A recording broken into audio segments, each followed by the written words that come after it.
अच्छा, आज मैं सुबह गाड़ी में पेट्रोल डलवाने के लिए गई, तो जब टैंक फुल हो रहा था तो मैं सब सोच रही थी कि जिन पैसों में आज मैं एक दिन में गाड़ी का टैंक फुल करा रही हूँ, पहले पूरे महीने का पेट्रोल उन पैसों में आ जाया करता था। तो महंगाई तो इट्स गोइंग क्रेजी।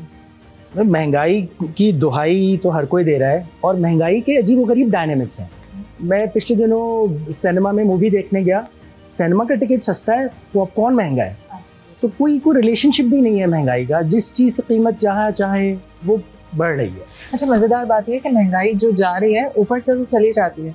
अगर कभी पेट्रोल 10-15 रुपए नीचे आ जाए तो फिर कीमत नीचे नहीं आती। एक बार कोई चीज महंगी हो गई तो वो हो गई। खैर, तो फिर क्या करें, इसका क्या सोल्यूशन है? टिकट कटा लें और बाहर चले जाएं, वीज़ा लें, चले जाएं, बस यही हाल है आखिर में, तो और क्या करें। लेकिन बाहर जाना भी तो सोल्यूशन नहीं। वो कहते हैं ना कि इतने पैसे भी नहीं है कि यहाँ जिंदा रहें और उतने भी नहीं है कि बाहर चले जाएं। लेकिन बाहर भी तो इट्स नॉट इजी ना, बाहर भी तो उनके अपने चैलेंजेस हैं। हाँ, ये बात तो सही है, लेकिन एक मिनट, बाहर से मुझे याद आया, ये महंगाई की दुहाई तो हम देते रहेंगे, हमारे आज के मेहमान भी कहीं बाहर से ही आए हैं, तो तारुफ करवा दें उनका, कौन है हमारे आज के मेहमान। ख़वातीन और हज़रात, हमारे साथ हमारे बड़े अच्छे आज हरदिल अजीज़ मेहमान हमारे साथ हैं। स्टैंड अप कॉमेडियन हैं, पॉलिटिकल सटायरिस्ट हैं, राइटर हैं, सोशल कमेंटेटर हैं, ऐसी तैसी डेमोक्रेसी के नाम से एक प्रोग्राम करते हैं। डेमोक्रेसी की ऐसी तैसी होती है या नहीं होती ये तो नहीं पता, लेकिन वो प्रोग्राम करके इनकी अपनी ऐसी वैसी ज़रूर होती रहती है, वो बताएंगे कैसे होती है। लेकिन आपको उनसे मिलवाते हैं हमारे इंडिया से आए हुए मेहमान संजय राजौरा। हाय संजय, कैसे हैं आप? बहुत शुक्रिया, आपने स्पॉटलाइट टॉक्स के लिए वक्त निकाला और हमें आपके साथ कुछ कॉन्वर्सेशन का मौका दिया। तारुफ तो आपका स्टैंड अप कॉमेडियन के तौर पर आता है, गूगल देखें, मालूम करें, लेकिन इतनी बुटबार शख्सियत, संजीदा शख्सियत, संजीदा बातें, ये मिजाज कहाँ से आ जाता है बीच में? मैं तो सर नहीं मानता कि मैं स्टैंड अप कॉमेडियन हूँ, बिकॉज मुझे नहीं लगता कि मैं बहुत कोई फ़नी इंसान हूँ। हाँ, मैं एंग्री ज़रूर हूँ, तो मैं तो अपने आप को हमेशा बोलता हूँ कि please do not call me stand up comedian, because I am not one. I talk about unconventional stuff, और उसमें लोगों को हंसी आती है, तो दैट्स माई, वो मेरा स्टाइल है, इन द सेंस कि मेरी स्टोरी टेलिंग की जो वो है तरीका है, वो लोगों को फ़नी लगता है, बट वो बचपन से है। तो मैं आई वुड प्रेफर कि लोग मुझे सटायरिस्ट की तरह याद रखें, बट ये ठप्पा लग जाता है हमारे मुल्कों में एक दफ़ा, तो फिर वो इट स्टेज विद यू। तो मज़ा तो बीच में मुझे फ्रेंकली स्पीकिंग मुझे मज़ा आता है स्टेज पे लोगों के सामने सच बोलने में। For me that is catharsis, क्योंकि जिस तरह की सोसाइटीज़ में हम रहते हैं, मतलब all over the world, I am just not talking about these two countries, there is always some injustice happening in front of us, and that's my reaction to injustice, because कोई addressal कहीं और तो होता नहीं है। तो stage पे when I am talking to like 500, 800 or 1000 people and talking about those things, so मेरा कैथारसिस हो जाता है। आपने कहा सच बोलने में मज़ा आता है, सो देखिए, मिजाज जो है वो ज़िंदगी की तपिश से सुलगता है जी, और जो माशरे के जो क्रैक्स हैं ना, हाँ वहाँ से वो झलकता है जी। लेकिन जो मिजाज निगार है ना, जलता वो है, उसको सच बोलने की कीमत देनी पड़ती है। सच की आपने दी, सच की या तो देते ही रहते हैं? सच की तो कीमत देनी ही पड़ती है, और इनफैक्ट जब से इंसान पैदा होता है वो कीमत ही चुकाता रहता है। अभी आपने पेट्रोल की बात कर दी, आपने सिनेमा हॉल की बात कर दी, और तो कीमत तो हर चीज़ की देनी है, हर सांस की कीमत देनी होती है। अब आप झूठ की भी कीमत दे सकते हो, सच की भी दे सकते हो। तो like most of us in India, I was born in a lower middle class family, और उसमें I was the elder son. तो और गांव से मेरी फैमिली आके दिल्ली में आई, तो उनका एक ही वो था, एम था कि बच्चों को पढ़ाना है और पढ़ा के अपना जो सोशल स्टेटस है उसको चेंज करना है। That was the only way, जहाँ से हम आए थे उस बैकग्राउंड के लोगों से। तो वो मेरे अंदर मतलब कुछ और पता ही नहीं था मेरे को, मतलब पढ़ाई करनी है और कुछ नौकरी करनी है। और उस टाइम पे जिस इंडिया में वो इंजीनियरिंग, मेडिकल, यही दो चीज़ों के बारे में बातें होती थी। तो मैंने भी उसी में भेड़ चाल में पढ़ाई कर ली, और फिर अच्छे कॉलेज से पढ़ लिया, मतलब कॉम्पिटिटिव एग्ज़ाम क्लियर करके, और फिर मेरे को नौकरी भी मिल गई। और फिर मैं सिंगापुर चला गया, उसके बाद मैं अमेरिका चला गया। वहाँ पे 2-3 साल के अंदर मेरे को समझ में आ गया कि I am not made for this. वो रोज़ डेली सुबह उठ के ऑफिस जाना, काम करना और फिर शाम को आ जाना, अगले दिन फिर चले जाना, और काम भी जो कर रहा हूँ उससे मैं ये सोच रहा हूँ कि लाइक ठीक है, प्रोग्रामिंग शुरू में करता था, मुझे मज़ा आता था उसमें, बिकॉज मैं man of science, maths and logic. लेकिन over a period of time वो प्रोग्रामिंग कम होती चलेगी एंड आप थोड़ी सीनियर पोजीशन पे जाते हो तो फिर आप मैनेजमेंट। तो मैं 5 साल करने के बाद मुझे लगा कि मुझे ये गलत जगह पे फंसा हूँ, लेकिन छोड़ूं कैसे, क्योंकि जिस बैकग्राउंड से हम आते हैं वहाँ पे ये है कि भाई नौकरी तो करनी है। जैसे बहुत सारे लोग सोचते हैं ना कि अब नौकरी लगी अब शादी तो करनी है। कोई ये नहीं सोचता कि ऐसे भी हो सकता है कि नहीं कर सकते, ठीक है।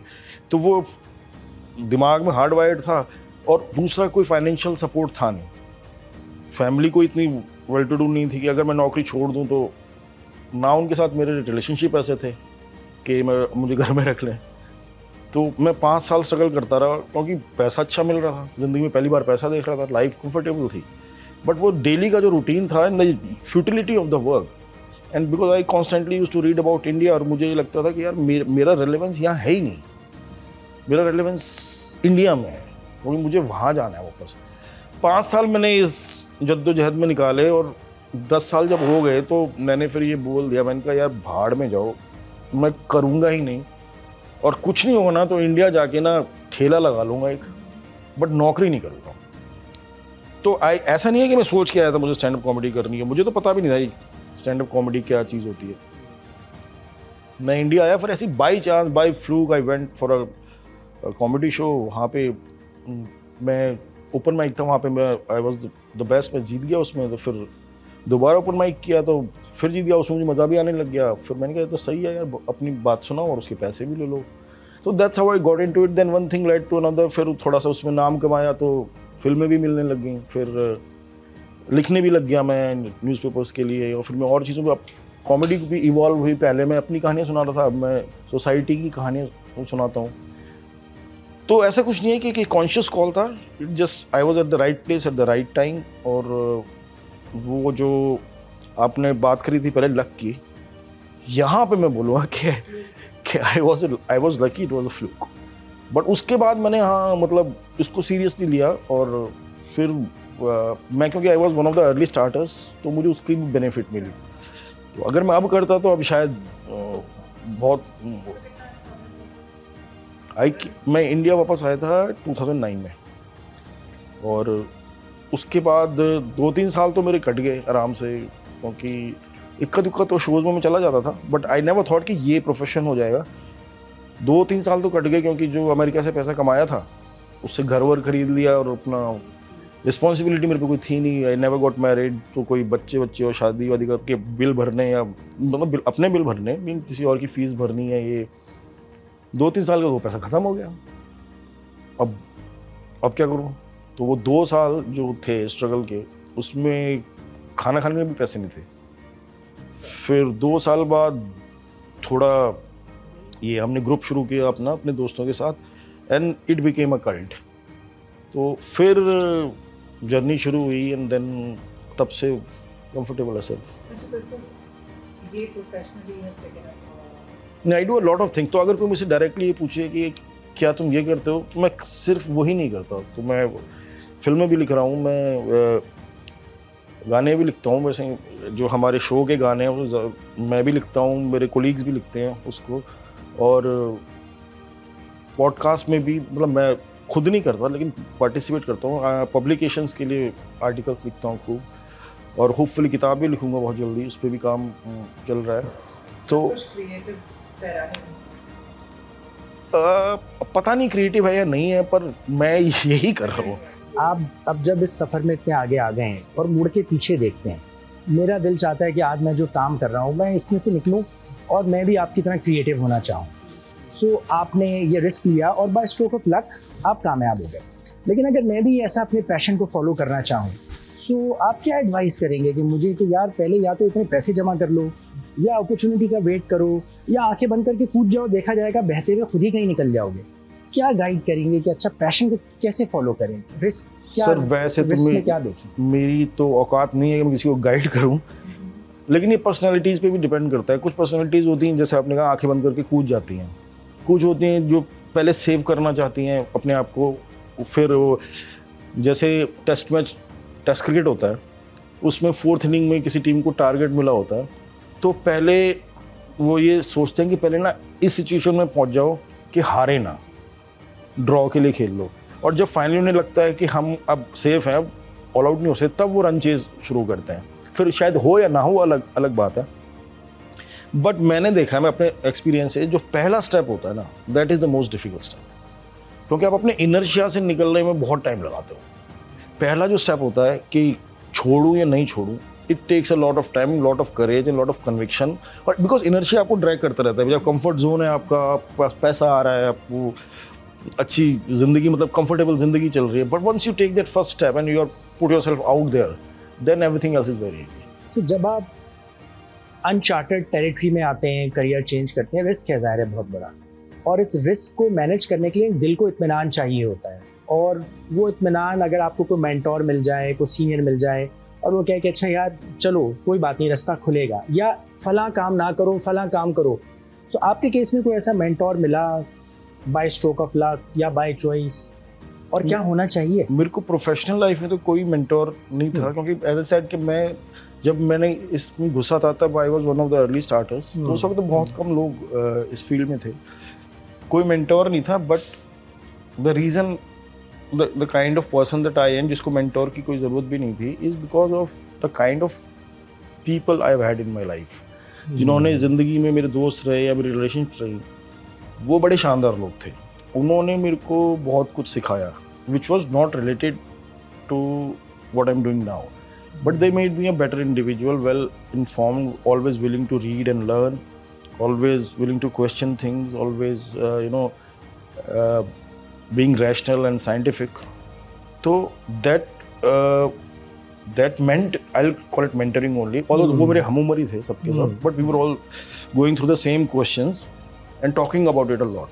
तो वो लोगों ने they made me who I am today. तो if you ask to मेरे mentor वो थे, लेकिन professionally I did not have a mentor. लेकिन अगर किसी को मिल जाए अपने प्रोफेशन में कोई मेंटोर, और वो मेंटोर जो प्रोफेशनल जेलेसी ना रखे कि भाई जैसे बिल्ली ने शेर को पेड़ पे चढ़ना नहीं सिखाया, तो अगर वैसा मेंटोर नहीं है, पेड़ पे भी चढ़ना सिखा रहा है, तो बहुत अच्छी बात है वो, क्योंकि उससे आपका रास्ता थोड़ा आसान हो जाता है, क्योंकि जिसने पहले स्ट्रगल किया हुआ है वो आपको बता देगा इधर से थोड़ा बच जाओ। हाँ, और अगर नहीं मिल रहा है तो फिर तो बाकी आपको अपने जज्बे पे ही डिपेंड करना पड़ेगा कि भाई कोई भी सूरत हो, मुझे तो एक, अब अगर आपने करना है आपके दिल से ही है कि मुझे ये ही करना है, तो फिर कोई नहीं रोक सकता। फिर बुरा करोगे पर करोगे वही, अगर बुरा भी करोगे तो ट्राई तो ज़रूर करोगे। फिर आगे की जर्नी, क्योंकि सब कुछ आप लाइफ में एक ही मोमेंट पे प्लान नहीं कर सकते कि मुझे आज ही पता होना चाहिए कि 10 साल बाद मैं क्या क्या कर चुका हूँगा, कहाँ पे हूँगा। आप प्लान कर भी लो तो ज़रूरी नहीं कि वैसा हो। तो लिव इन द मोमेंट, आज जो करना है वो करो, ज़्यादा से ज़्यादा कल की तैयारी कर लो, 5-10 साल की तैयारी तो नहीं, मतलब that's not how I function. जिस तरह दुनिया प्रोग्रेस कर रही है, world is changing every day. अगर 5 साल की, मैं तो कहती हूँ 2 साल बाद की भी तैयारी करते हैं, 2 साल बाद it will be a completely different, बिल्कुल डिफरेंट वर्ल्ड। बेहतर है कि जो शॉर्ट टर्म गोल्स आपके, जब हम मतलब कॉलेजेस में थे तो मोबाइल फ़ोन भी नहीं था, इंटरनेट भी नहीं था, मुझे उसको बेस करके हम 20 साल प्लान करते थे। हाँ, चिट्ठियाँ लिखते थे लोग, ठीक है, और वो जो पब्लिक टेलीफोन बूथ में 50 पैसे डाल के जो 3 मिनट का कॉल मिलता था, तो वो करते थे। बट देन उस टाइम हमें कोई बोलता कि यार ऐसा फ़ोन आएगा, साथ लेके घूमोगे और कहीं पे भी कोई आपसे बात कर लेगा, या फिर एक नज़र आएगी, हाँ, तस्वीर नज़र आएगी बात करने वाले की। हाँ, तस्वीर नज़र, कोई मजाक कर रहा है यार, बेवकूफ़ बना रहा है किसी को।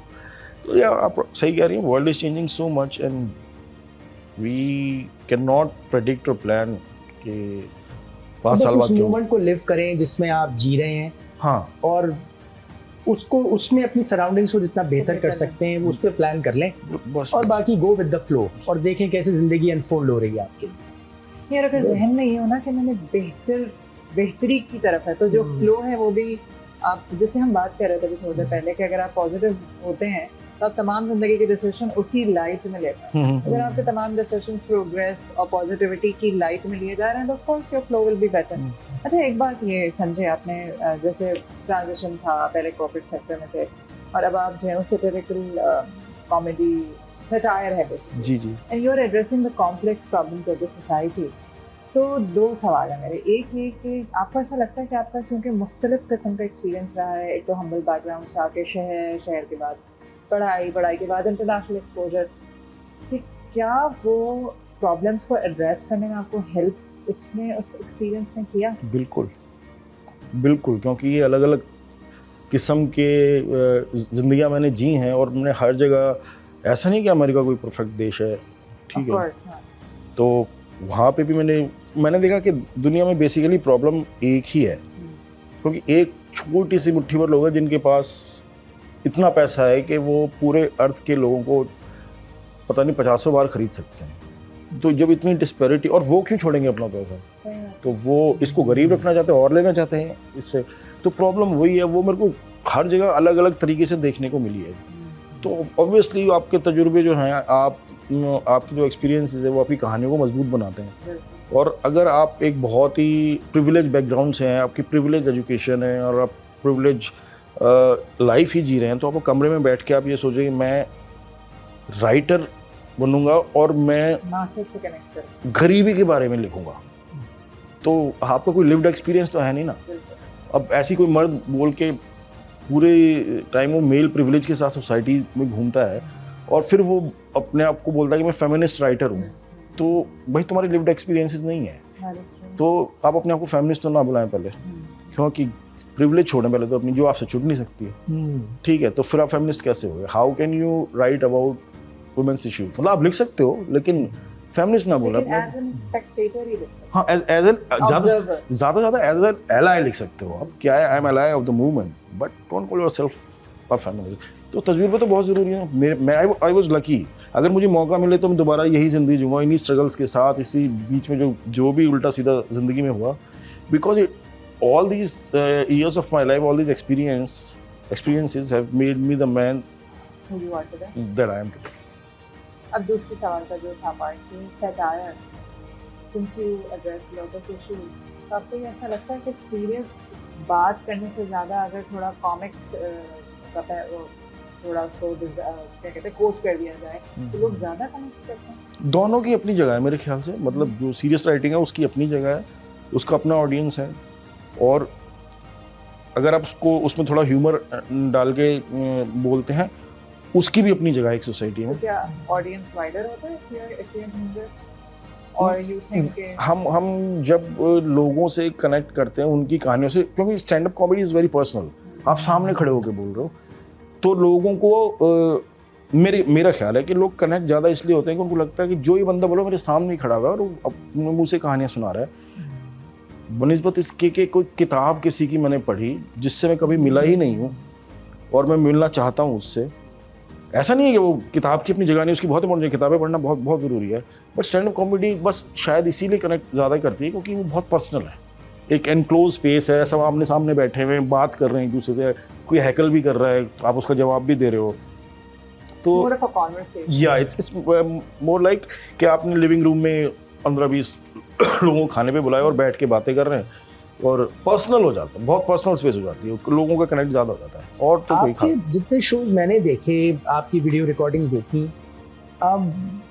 आप अपने ऊपर हंसते हैं जी, अपने माशरे पे हंसते हैं, अपनी सियासत पे हंसते हैं, अपने पे हंसना आसान बात नहीं है जी, और बहैसियत कौम, वो कौमें आजकल जो हमारे जिस तरह की एक हमारा बर्दाश्त का जो पहलू है वो दुनिया भर के अंदर वो ज़ाहिर है उसकी टॉलरेंस लेवल कम होता जा रहा है, लोग नहीं पसंद करते कि उनकी फॉल्ट्स को आइडेंटिफाई किया जाए, उन पे बात की जाए। सो ये अपने ऊपर तनकीद करना, अपने ऊपर मज़ाक क्रिएट करना क्या आसान बात है? हाँ, मुझे तो बहुत ही आसान लगता है, क्योंकि क्या उनके लिए भी आसान है जो इसका ऑडियंस है? वो the way it works is पहले अपना उड़ा लो, ताकि जब ऑडियंस का उड़ाओ ना मजाक तो उन्हें प्रॉब्लम बर्दाश्त कर लेंगे, पहले अपना उड़ा जब मेरे पे हंस रहे थे तो अपने पे भी हंस लो ना। पर ये है कि पूरी दुनिया ही एक पर्टिकुलर पॉलिटिकल थॉट की तरफ शिफ्ट कर रही है, उसकी वजह यही है कि एक तो मैंने बिलियनर्स और वो बात बताई, जस्ट एन एग्जांपल, जो लिबरल वर्ल्ड था उसके पास बहुत मौका था इस दुनिया को बेहतर बनाने का, ठीक है, पोस्ट सेकेंड वर्ल्ड वॉर अगर आप देखें, और बहुत सारी जगहों पे लिबरल डेमोक्रेसीज थी, बट उन्होंने वो काम करा नहीं, उन्होंने बल्कि वो बिलियनर का काम किया। तो फिर ये तो होना ही था ना। तो जो इतने सालों से एक्सप्लॉइटेड है, जिसकी आवाज़ नहीं सुनी जा रही, जिसको रिसोर्सेज नहीं मिल रहे, जिसको वो प्रिविलेज नहीं है कि वो भी इंग्लिश स्कूल में पढ़ सके और महंगी एजुकेशन ले सके और बाहर जा सके, वो तो एक दिन जब वो पावर में आएगा थ्रू डेमोक्रेटिक प्रोसेस, तो वो तो बदला लेगा ही लेगा, बिकॉज वो भरा बैठा है, क्योंकि उससे नाइंसाफ़ी हुई है। और ये पहले भी हमें एड्रेस करना पड़ेगा कि लिबरल वर्ल्ड व्यू ने अपना काम ठीक से, लिबरल वर्ल्ड ने अपना काम ठीक से करा नहीं, लिबरल डेमोक्रेसीज, और उसी का नतीजा है ये। तो अब हम ये कह सकते हैं कि बहुत ये तो यार बड़ा इंटॉलरेंस है ये, लेकिन ये हुआ क्यों है? ये ऐसे ऊपर से थोड़ी टपक के आ गया। आपके पास वक्त था, आपने कुछ नहीं करा, आपने गरीब को और गरीब बनाया, अमीर को और अमीर बनाया, तो this is the consequence you have to face. सही बात है। अच्छा, मुझे एक बात बताइए कि इश्यूज को बेतहाशा है हमारे लिए, और अभी आप इसकी बात कर रहे हैं, गुर्बत की, इस तरह के बहुत सारे इश्यूज हैं। What are the issues that you are more passionate about और यू टॉक अबाउट एवरीथिंग? कुछ होता है ना, कुछ चीज़ें, कुछ इश्यूज बड़े दिल के करीब हो। मैं बहुत ही I call myself a justice junkie. तो इनजस्टिस जहाँ भी होती है मुझसे वो बर्दाश्त नहीं होती। मैं उसके बारे में बोलना चाहता हूँ, बोलता हूँ, लिखना चाहता हूँ, लिखता हूँ, whether they are gender issues, whether they are religious issues और कास्ट इश्यूज, और टॉकिंग अबाउट पीस, और बहुत सारे मुद्दे हैं, development issues, environmental issues. So इन सब के बारे में मैं बोलता हूँ कि एनवायरमेंटल इश्यूज में भी इनजस्टिस है, क्योंकि जो लोग जंगलों में रहते हैं, जंगल के नीचे कोल है या बॉक्साइट है, ये ओर्स निकालने के लिए वो जंगल काट दिए जाते हैं और उन लोगों को वहाँ से भगा दिया जाता है, जो जिनकी पुश्तें वहाँ रहती हैं, जिनको शहर का पता कुछ नहीं है। क्योंकि शहर में तो मॉल बने हुए हैं, सब अलग किस्म के, मतलब स्टोर्स हैं, आपने वहाँ से पास्ता खरीद लिया, वहाँ से नूडल्स खरीद लिए अपने घर में। वो जो जंगल में रहे हैं, वो उनके लिए जंगल ही सब कुछ है, वही मॉल है उनका। उनको दवाई भी वहीं से बना देते हैं खुद ही। वो जो नदी है उसमें से मछली पकड़ ली और उसी को खाना वाना बना दिया। उनको आपने डिस्प्लेस कर दिया, और शहर में आपको सिग्नल्स पे जो दिखते हैं भीख मांगते हुए, जंगल में चाय नहीं बनानी पड़ती है। नहीं, वो भी बनती होगी, लेकिन वो चाय की पत्ता वहीं से ले लेते हो। बड़ी वैसे इसका मुझे बहुत दिल को लग रही है कि वाकई से ऐसा जैसे हमारी कोई दुकानें, मॉल जला दे, हमारे स्कूल जला दे और अपना नीचे से खुदाई शुरू। वैसे ऐसा हुआ तो फिर हो जाएगा ना एकदम से कि तो ये जो जब इनको शहर में फेंका जाता है, तो ये जो चौराहों पे जो कटोरा लेके खड़े होते हैं भीख मांगने के लिए, अगर हम इनकी कहानी समझने की कोशिश करें कि कौन है ये, कहाँ से आए हैं, क्यों ये यहाँ पे आके ये ज़िंदगी कर रहे हैं, तो आपको ज़्यादातर केस में पता चलेगा कि इनका हक पहले कहीं मारा गया है। वरना कौन अपने बच्चे को लेके इस गर्मी में बाहर खड़ा होना चाहे। और फिर भी गाड़ी में लोग बोलते हैं यार कुछ काम क्यों नहीं करते हैं। भाई ये कर रहे थे, आपने छीन लिया इनका सब कुछ, अपने बंगले बना लिए, अपनी सड़कें बना ली, अपनी सहूलतें बना ली, अपना डेवलपमेंट बना लिया, ये सब बना लिया। इनके पास क्या है? कुछ नहीं है। तो काम कहाँ से करेंगे? तुम जरा अपने, जो तुम्हारा लड़का सारा दिन बैठ के नेटफ्लिक्स देखता रहता है, उसको बोलो कि जरा धूप में साइकिल चला के यहाँ तक जा और समोसे लेके आ जा। वो ड्राइवर के साथ एसी गाड़ी में जाएगा, और इनके 5-5 साल के बच्चे खड़े हुए हैं। कोई स्पाइडरमैन बन के खड़ा हुआ है यहाँ पे, कोई वो देखा आपने यहाँ पे, मैंने कोई बैटमैन बन के खड़ा हुआ है। I mean what travesty. देखें, ये तो चले हम बिल्कुल सड़क के भिखारियों की बात कर रहे हैं। गरीब तबका है, हमारे बच्चे जो हम 10 साल में जिनको हमने बेबी बनाए होते हैं, पानी भी हम पिला रहे हैं, और वहाँ पे 7-8 साल की उम्र में वो घरों में नौकरी कर रहे हैं, दूसरों के छोटे बच्चे संभाल रहे हैं। तो डिफरेंस तो ये इनजस्टिस जब दिखता है तो मुझसे चुप नहीं रहा जाता। संजय भाई, एक इनजस्टिस तो आप आइडेंटिफाई बिल्कुल सही कर रहे हैं कि वो कोई ऑपरेसर है या कोई जो भी वे ऑफ गवर्नेंस है या वे ऑफ सोसाइटी है जिसके थ्रू वो हो रहा है। इसमें कौमों की अपनी एवोल्यूशन का भी बड़ा पार्ट होता है। मतलब आप हम इंडिया की बात करें, पाकिस्तान की बात करें, जहाँ बहुत सारी हमारी यूनिकनेस है, वहाँ बहुत सारी हमारी चीज़ें मुश्तरक और मिलती जुलती भी हैं। मतलब हम ऐसी कौम है जो ये बताने के लिए कि दीवार पे लिखना मना है, दीवार पे लिख के बताती है कि यहाँ लिखना मना है। सो वो हमारी अपनी भी जो एक एवोल्यूशन है, वो भी उस तरीके से नहीं हो रही वक्त के साथ साथ, जो कि जैसे डेवलप होनी चाहिए। जी। सो आप जब लिखते हैं, स्टैंड अप कॉमेडी करते हैं, क्या आप इस तरफ कोई तवज्जो देते हैं कि मैं लोगों को डेवलप करने के लिए, उनकी ज़हनी नशो-नुमा के लिए मैं उस तरफ को डायरेक्शन करूं कि यार इधर भी सोचो, इधर भी डेवलप हो? सर मैं कोशिश करता हूँ, लेकिन मेरे को ऐसा कोई इल्यूजन नहीं है और ना ही ऐसा कोई एरोगेंस है कि मेरी आवाज़ इतनी इंपॉर्टेंट है कि मैं बोलूँगा और कुछ चेंज हो जाएगा।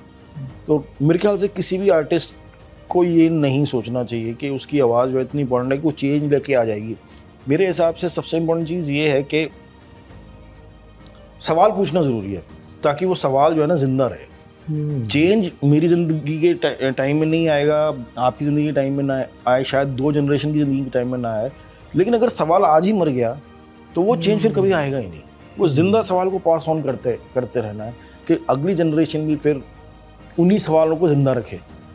तो फाइनली जब कुछ चेंज आएगा वो इसी वजह से आएगा because we have kept the question alive. Not only that, आप जो कोई ये बात कर रहे हैं और अगर उसकी ऑडियंस में मतलब 800 लोगों में से अगर 5 लोग भी उस मैसेज को लेकर कर जाते हैं और अपना तरीका बदलता है, बिल्कुल, या अपना बिहेवियर बदलता है, तो दैट इज अगेन वो मैं और एक और सही बात कही आपने, एक और बात है ना कि बहुत सारे लोग हमारी तरह सोचते हैं, लेकिन वो जहाँ पे रहते हैं, जहाँ घूमते फिरते हैं, जहाँ काम करते हैं, वहाँ पे अपनी सोच को माइनॉरिटी में पाते हैं, क्योंकि उनके आसपास के जो लोग हैं वो बिल्कुल ही उल्टा सोचते हैं, तो वो ज़्यादातर वक्त चुप ही रहते हैं कि उनको लगता है कि यार अब बहुत ख़राब हो गया, बेकार है, क्यों मुंह लगना इनके, तो ऐसा सोचते हैं, तो बड़े लोनली से हो जाते हैं।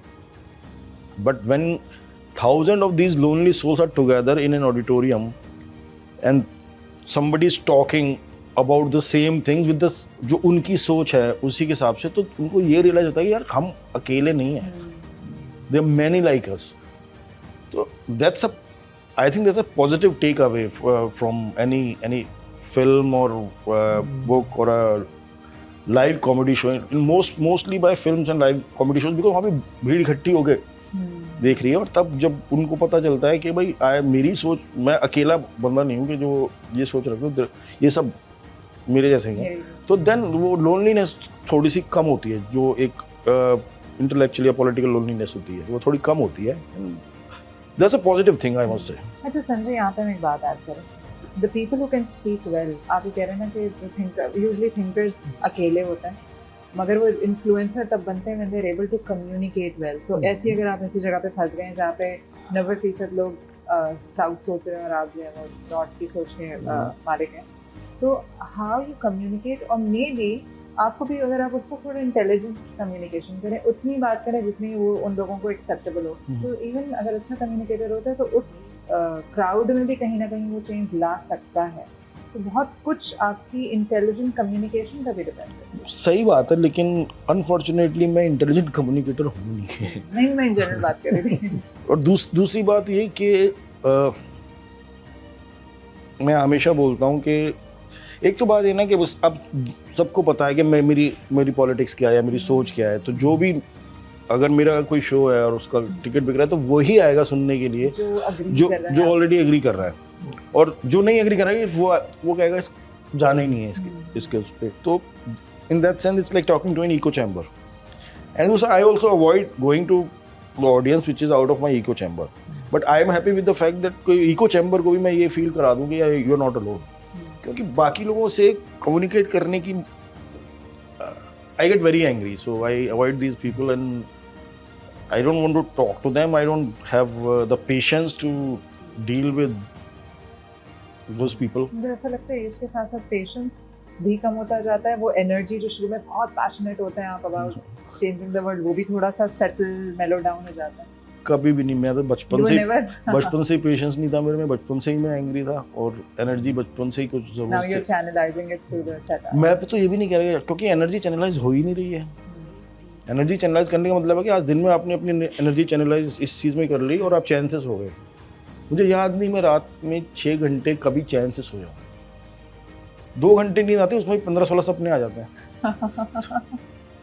आपने मैंने एक बड़ी मजे की बात सुनी, आपने कहा कि यार ये मर्दों के साथ क्या मसला है, खवातीन को घूरते क्यों है इतना। तो अब वो खवातीन को तो मर्द ना घूमे तो पास टाइम तो ख़त्म हो गया, मर्दों को भी नहीं घूर सकते मर्द, मामला कुछ और हो जाते हैं। तो फेमिनिज्म का इजहार मर्द किस तरह करे, क्या करे? फेमिनिज्म का इजहार मर्द किस तरह करे? हाँ, या मर्द किस तरह करे? मतलब घूरना तो फेमिनिज्म घूर के तो नहीं नहीं, है। हाँ, ये तो तो इजहार नहीं हो harassment गया। है। चलो ठीक है, फिर क्या करें? I think for men, the most important thing to understand is consent. Oh, that is- तो जो डिबेट इजाजत लेके घूर ले। जो हाँ, अगर आपको इजाजत है तो आप करें, लेकिन अगर आपको पहली नजर में ही नो दिख रहा है, मिल रहा है, देन उसके बाद आप जो भी कुछ कर रहे हो ना वो हैरेसमेंट है। that is- तो आप फेमिनिज्म पे तो बाद में जाइएगा, पहले एक बहुत बेसिक चीज है कंसेंट, वो समझ, और वो हर रिश्ते में है। आपकी शादी में भी कंसेंट बहुत इम्पोर्टेंट है, ठीक है? तो जैसे हमारी सोसाइटीज में marital rape is not recognised as a crime because it is assume कि right. ये तो राइट है, इसीलिए तो शादी करी है। आज तक भी हमारी सोसाइटीज में डिबेट हो रहा है, बट हम अपने को क्या बोले, अमेरिका में देखो एबॉर्शन लॉज देख लो अमेरिका के, वो राइट्स ले लिए औरतों के। तो बाज़ दफ़ा आपको ऐसी तस्वीरें देखने को मिलेंगी, विमेंस राइट्स के लिए मीटिंग हो रही है और मर्द बैठे हुए हैं सारे। I know. वो पॉलिसी को बना रहे हैं। हाँ, पॉलिसी वो बना रहे हैं। तो मैं तो मुझसे अगर कोई पूछता, मैं सबसे पहले यही बोलता हूँ कि सबसे पहले ना कंसेंट समझ लो। अगर कंसेंट आपको समझ में आ गया, आपको उसकी इज्जत करनी आ गई, देन एवरीथिंग एल्स फॉलोज। मतलब अगर आप किसी को अपने ऑफिस में बोल रहे हो कि मैं आपको कॉफ़ी पे ले जाना चाहता हूँ, और वो बोल दे हाँ चलते हैं, उसका कंसेंट है, आप जाएं कॉफ़ी पे जाएं, फिर हर स्टेप पे कंसेंट लें। लेकिन अगर वो पहले में कोई भी बोल दे नॉट इंटरेस्टेड, और फिर भी आप पीछे पड़े रहो ये सोच के कि एक दिन तो मान जाएगी, एक दिन तो हाँ कह ही देगी। तो हमारा तो कल्चर ऐसे ही बना हुआ है ना कि मतलब लड़की की नाम है हाँ छुपी होती है। Absolutely. देखिए, जो बातें हम सुनते हुए बड़े होते हैं, जिस तरह का मीडिया हम देखते हुए बड़े होते हैं, वो somehow हमारा वो बन जाता है कल्चर, पॉपुलर कल्चर वही है popular ना। culture। तो हमारे यहाँ वो बड़ा ग्लोरीफाई किया गया कि चल रही है लड़की और उसका दुपट्टा खींच लिया, हाँ। और सब, और वो लड़की भी मुस्कुरा के, अब होता आम जिंदगी में तो मुस्कुरा के नहीं नहीं। देखती, वो गुस्से में घूरती है, वो खौफ से वहाँ हमारे से चली जाती फिल्मों में यही तो है कि मतलब एक दिल करता है एक दिन हसीना मान जाएगी, है। हाँ, हाँ। वो पहले दिन ही मान जाती है अगर उसने मानना होता तो यार। और एटलीस्ट पहले दिन अगर कम से कम अपनी सोसाइटी में ऐसी सेफ स्पेस तो बनाए फॉर वीमेन कि पहले दिन लड़की को शायद पता नहीं है whether I want to go ahead in life with this guy और for whatever period of time, but I want to see where it goes. Explore तो कर लो, बट वो पहले मौके पे अगर वो even if she wants to explore, she will never say पहले मौके पे यस, क्योंकि फिर क्या फैल जाएगा, ये तो चालू है। हमारे यहाँ तो- अच्छा, आपका एक जिंदगी का बड़ा हिस्सा लिखने लिखाने की तरफ भी रहा है। आपने मूवीज़ के लिए भी लिखा, स्क्रिप्ट राइटिंग भी की। कौन सी मूवीज़? एक तो हमने जब हम आपके बारे में कुछ जान रहे थे तो पता चला कि बेफिक्रे आपने उस पर स्क्रिप्ट लिखा, और वो मूवी हमने देखी, हमें नहीं पता वो स्क्रिप्ट क्या था, मूवी कितनी थी, but how have you found it differently from writing for? नहीं, बेफिक्र की स्क्रिप्ट मेरी नहीं है। अच्छा। उसके जो डायरेक्टर हैं आदित्य चोपड़ा, उनके उसको छोटा सा हिस्सा उन्होंने मेरे से लिखवाया था, तो कुछ सीन्स तो अच्छा। जो मतलब that was not my you know मेरा एक्सपर्टीज या मतलब not my Not your area, part. मेरा जोन नहीं था वो। अच्छा, ठीक है। बट वो किया मैंने, पर क्योंकि मेरा जोन नहीं है तो obviously it was not that good. So, आप और कुछ लिख रहे हैं, कुछ नए अभी प्रोजेक्ट्स पे upcoming कर कोई रहे ऐसे हैं? project? हाँ, मैं एक फिल्म अभी मैंने लिखी है। एक डायरेक्टर है इंडिया में सुधीर मिश्रा जी, उन्होंने जाने भी दो यारो फिल्म बनाई थी, अगर आपने कभी देखी हो। हज़ारों ख्वाहिशें ऐसी उन्होंने बनाई थी, अभी उनकी एक आई थी अफवाह, और सलीम सॉरी इस रात की सुबह नहीं।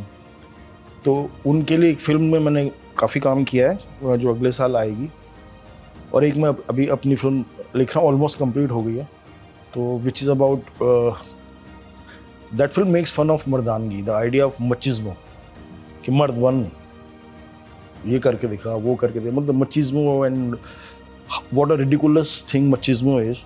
तो that film is making fun of, तो genre is comedy? it's dark comedy, yeah, it's dark political comedy because I am a very dark person। तो अभी ये प्रोजेक्ट चल रहा है, अभी मेरे को यहीं पे बैठे बैठे एक और तीसरी फिल्म एक बहुत बड़े डायरेक्टर की मिली है, तो उसके मुझे वो डायलॉग्स लिखने हैं जिसके लिए मैं जल्दी जा रहा हूँ। Exciting times to come for you and of course for us to witness and to see that movie. क्या नॉर्मल लिखने में और एक मूवी का स्क्रिप्ट लिखने में क्या what is the core difference? Sir Can normal anyone write a movie script? Sir अगर कहानी सही है तो आप स्क्रिप्ट शायद वैसे ना लिखो जैसा उस लिखी जानी चाहिए, मगर कोई और उसे ठीक कर देगा जो स्क्रिप्ट राइटर होगा। कहानी सही होनी चाहिए। मैंने कोई ट्रेनिंग तो मैंने ली नहीं है। नॉर्मल लिखने में ये फ़ायदा है, लाइक जैसे आर्टिकल लिखने में तो आपको पता है 1000 वर्ड्स लिखने हैं, 1500 वर्ड्स लिखने हैं, तो वो आप जिस बारे में एक टॉपिक है जिसके बारे में आप लिख रहे हो उसमें अपना थॉट डाल दिया। बट एक नॉर्मल फिल्म लिखने के लिए कम से कम 90-100 पेज की स्क्रिप्ट लिखनी है, उसमें कम से कम 40-45 सीन्स होने चाहिए, तो वो थोड़ा कॉम्प्लिकेटेड काम है, टाइम कंज्यूमिंग है। स्टोरी को कैसे, कैरेक्टर्स को कैसे बिल्ड करना है, स्टोरी को कैसे कनेक्टेड रखना है, मतलब if you want to make a good film it has to come from good writing first. क्योंकि जो भी आप मूवी लिख रहे हैं उसका कोई जबरदस्त सा डायलॉग जो आपने लिखा हो बड़ा मजा आया और अगर आप बताना चाहें मैं पहले कभी कुछ लिखा हो, anything you want to share, if no it's okay. मुझे याद भी नहीं है। जैसे हम एक दफ़ा जिक्र कर रहे थे तो आपने कहा कि यार सिगरेट के डब्बे पे जो लिखा होता है ना कि ये सिगरेट नोशी सेहत के लिए मुज़र है, इसकी बजाय लिख दें कि सिगरेट नोशी मर्दानगी के लिए मुज़र है, तो सिगरेट पीने का ट्रेंड कम हो जाएगा। अच्छा, लोग पीने शायद कम पीने लगे। सो कुछ मैंने मुझे डायलॉग तो कोई याद नहीं आ रहा अभी इस फिल्म का। हाँ, मैं मतलब मोटा मोटा उस फिल्म का यही बोल सकता हूँ कि वो मर्दों के ऊपर सटायर है। तो चलिए हम देखेंगे ना, जी, तो अब क्योंकि याद भी नहीं आ रहा और चलिए एक्साइटमेंट बनी रहेगी हमारी। अच्छा संजय, हमारा एक क्विक राउंड होता है, उसमें हम इसको कहते हैं स्पॉटलाइट विजडम। अब विजडम है, होती है या नहीं है, लेकिन वो आपसे हम सवाल पूछेंगे, उस पर भी expect you to give a very short list, probably one word answer और वन लाइन आंसर। ठीक है, हम उसको शुरू करते हैं।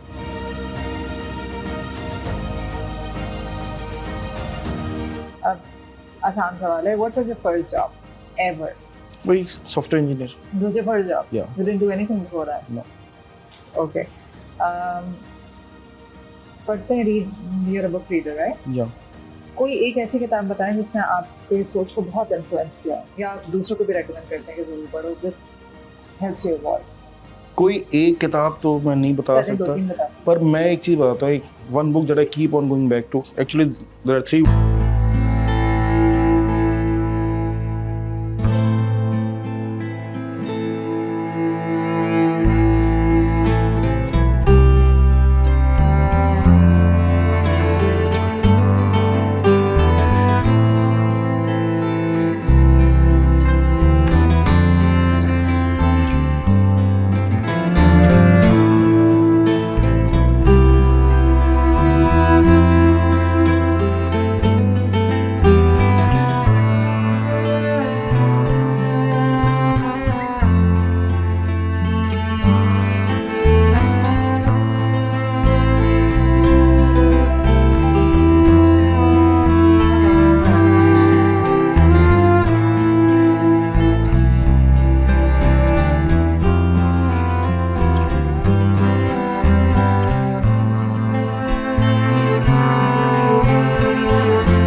It could be a failure because if you're not happy. So success and failure, they have a very fuzzy line. I don't look at them as success or failure. I look at them as this is my life. This is what is happening in the years that I've got. Part of your life. This is what is happening in my life in the years that I've got on this earth. What is success to you in one line? Failure से मुझे ख्याल आया। Being like personally being happy and for the world, never exploiting anyone or never being a part of any injustice. Being happy with what you have. Yeah. Any person, dead or alive, any famous person, could be celebrity, any leader, जिसके साथ आप एक dinner करना चाहें या कोई वक्त बिताना चाहें, anybody that you feel कि यार I want to spend a bit time with this person, dead or alive. Stephen Hawking. क्या reason है? I love his work, and even with his disabilities, the kind of things that he has done and his understanding of the universe and black holes has really it's fascinating. So I wish that I could spend some time with him, although मुझसे मुंह नहीं खुलेगा बात करने के लिए, खुलता तो उसका भी नहीं था, बिल्कुल ऐसे ही था। पर वो बहुत कुछ कह गया। बहुत कुछ कह रहा था अपनी मशीन से। So yeah, and he was a very funny man, very funny man. He had a great, brilliant sense of humor. And probably one more person, Richard Feynman, I would want to meet. अच्छा, These two guys. Actually, you still have a lot of things to look forward to. आपने बताया आपको insomnia भी है, and you have a huge experience हर तरह का. But still, what is one thing that keeps you going? What keeps you motivated? Because there is no other choice. A good answer. That is it. Morning person or a night owl? Morning person. रात का भी तो लोग जाग रहे हैं, उसको इस्तेमाल नहीं करो. नहीं, रात के वक्त अगर नींद आ रही तो कुछ ना कुछ सोचता रहता हूँ। You're a morning person. Yeah, I get up early. I don't sleep late. How do you unwind yourself whenever you the idea of taking a break? What is that for you? For me, it's gymming. So I go to the gym, and those 2 hours are my unwinding thing. Exercise. Yeah. Any valuable skill you think a person should possess in order to be successful in whatever they're doing? No, I have more successful people I see. They don't have any skill. कोई चीज आपको लगता है कि this takes you places? Belief ही होगा. I think Belief. self-belief. That I look at Shah Rukh Khan is the prime example. He believed that he's going to be a superstar, and he's the biggest superstar on this planet. And he's not even a good actor. He's not even conventionally good looking, but it was his self-belief. But then, see, यही problem है. शाहरुख का example देकर दिल्ली से आया बिना कुछ लिए और जो है देखो आज रूल कर रहा है फिल्म्स में. इस कहानी को सुन के डेली 50,000 लोग मुंबई आते हैं. That is true. तो ये इतना आसान भी नहीं है, because we are coming from a position of a certain privilege that we have. अब कोई सब कुछ छोड़ छाड़, look at Nawazuddin Siddiqui for example, कितने साल स्ट्रगल किया उसने, क्या क्या काम नहीं करे, अब जाके वो नवाजुद्दीन सिद्दीकी बना. बट देन फिल्म इंडस्ट्री ऐसी जगह है बॉम्बे की कि हो जाए तो हो जाए, ना हो तो आप पढ़े ही रहो. बहुत सारे लोग वापस भी चले गए, गुमनाम भी हो गए, मर भी गए. तो ऐसी कोई स्किल नहीं है. I think success is the biggest fluke. ऐसे ऐसे लोगों को मैंने सक्सेसफुल होते देखा है हु डोंट डिजर्व इट, और इतने ब्रिलियंट माइंड्स को मैंने वेस्ट होते हुए देखा है कि जो अगर उनको मौका मिला होता या अगर उनको चांस वो मिला होता तो वो पता नहीं कहाँ से काम हो जाते. तो success is the biggest fluke. What advice would you give to your older self? Let's say you go back 30 years, 40 years. Younger self. What advice would you give चलिए ऐसा yourself? करते हैं कि हाँ, right now what advice you would give to your younger self? कि अगर आपको वो चीजें होता ना, मैं ये करता तो शायद मेरा course of action change होता, या something you want to tell to your younger self now after all Well, these I'll years? give an advice to a 40 years back, younger me, when I was 11, 12, I should have pursued cricket. अच्छा. Okay. That's my biggest regret in life, that I did not pursue cricket. But I could not, because cricket is an expensive game, and my father was focused on पढ़ाई. पढ़ाई कुछ बन जाए. So I played cricket till a reasonable age, like, but then I did not pursue it professionally. I should have done that. Or physics. So ये तो मैं उसको दूंगा, यंगर वन को. Anything you want to say to the audience जो भी हम इस प्रोग्राम को, स्पेशली जो यंगर हमारा ऑडियंस है, हाँ, उसके लिए जरूर कुछ बताएं कि you know world is changing. Yeah. So what sort of skills they should possess, कैसे जिंदगी को देखें, क्या करें, और any advice that you would हाँ, लाइक. यंगस्टर्स में डिप्रेशन बहुत कॉमन है. Yeah. और उनको ये लगता है कि कुछ नहीं होने वाला है, दुनिया ऐसी है. हमने भी बहुत साल जी लिए यहाँ पे, और हमें लगता था हमारे ज़माने में बहुत ग्रिम सिचुएशन थी. तो एनीथिंग यू वांट टू से टू द यंगर ऑडियंस? अगर मैं ऑनेस्टली बोलूँ तो मैं सबको सजेस्ट करूँगा कि please read and see the work of Anthony Borden. उनका प्रोग्राम देखें, उनकी किताब है किचन कॉन्फिडेंशियल, वो पढ़ें. एंड एक इंडिया में बहुत बड़े फिलोसोफर हुए थे राहुल संकृत्यायन, उन्होंने एक जगह बोला था कि सैर कर ले नेक बंदे, जिंदगानी फिर कहाँ, जिंदगानी कर रही तो नौजवानी फिर कहाँ. So I will just tell, just travel, you know, see different cultures. पैसा कम भी हो तो भी घूमे, बैक पैकिंग कर ले, जगह जगह जाके खाने खाएं, कि because food is also cultural thing, and meet the world that you have gotten a chance to be in, and then it will improve you as a person. At least it helped me. आप जितना घूमेंगे, जितने different culture से मिलेंगे, जितने different लोगों की कहानियाँ सुनेंगे, आपको अपनी कहानी ऐसा लगेगा कि this is not the most important story in this world, right. तो एंथोनी बोर्डन की राइटिंग्स पढ़ें, उनका प्रोग्राम देखें. एंटरटेनिंग भी है और फिलोसॉफिकल भी है. अब मैं कोई भारी भरकम किताब बता दूँ या कुछ बोल दूँ तो कोई नहीं पढ़ेगा. तो ये this book Kitchen Confidential is extremely intelligent, extremely political, but very funny at the same time. It's scarily funny, and that man was a genius. So you are asking कि किस बंदे से मिलना चाहूँगा? एंथोनी बोर्डन से भी मिलना चाहूँगा. 2 लोग हो गए. 3 लोग हैं, Stephen Hawking, Richard Feynman, Anthony Bourdain. Thank you so much Sanjay. Thank you ji, बहुत मजा आया आपसे Thank you बात very much. करके, और आपने अपने ट्रिप में हमारे लिए टाइम निकाला. I think we are very fortunate. Thank you. और thank you for sharing so wonderful words of wisdom and you know your treasures from your life with our audience. Thanks. We hope that when next time you are here, we will try to catch up with you again. Sure. Or we'll listen to more of the interesting things. जब तक hopefully आपकी movie भी शायद आ चुकी हो, तो we'll be having We'll have another something more opportunity to to talk talk about. And wish you all the best for all your projects. Thank you. Pleasure. Thank you very for much. Thank you.